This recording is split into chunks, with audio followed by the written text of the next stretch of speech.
I'm Denyse Schmidt, and I'm a free spirit. I grew up sewing. My mom sewed clothes for the 4 kids that she had, my siblings and I. So when she would sew clothes for us, we would always go to area mill stores. Then when I became interested in quilting, about 20 years ago, I really fell hard for antique and vintage quilts. And then when I started designing fabric, I really looked toward vintage sources as my main inspiration. I collect a lot of old quilts and quilt blocks, the flea market and yard sales, and I love coming across a stash, somebody's sewing stash from the 40s or 50s in a box. Usually there's one particular print that, usually the lead floral, that is the starting place, or something that I know I really want to use, and I'll build everything around that.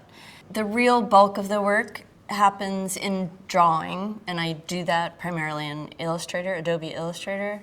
So once everything's drawn, and I put the pattern into repeat, then I get to the part of coloring everything. And I go through a lot of variations because I can start with color reference, and that might come from something ripped out of a magazine, it might come from a postcard or a grouping of things.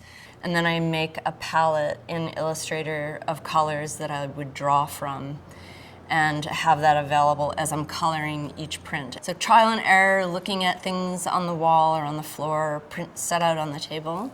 And eventually, it feels like it's all falling apart and it's never gonna work, and then, suddenly it all starts to come together like magic, but with a lot of time and effort. The other factor in thinking about how everything goes together is what, to help the home sewer figure out how to put things together, like how will they be using the fabrics. And that also, influences the patterns that I'm choosing and the palette.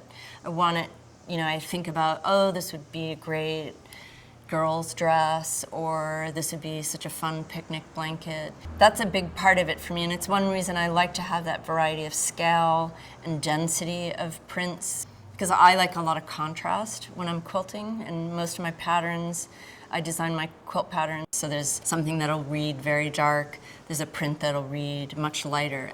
A lot of people think, oh, there's a story to begin with, but I kind of invent the story that has to do with the naming of it and the color names, and that all comes after for me because the story presents itself to me as the collection comes together.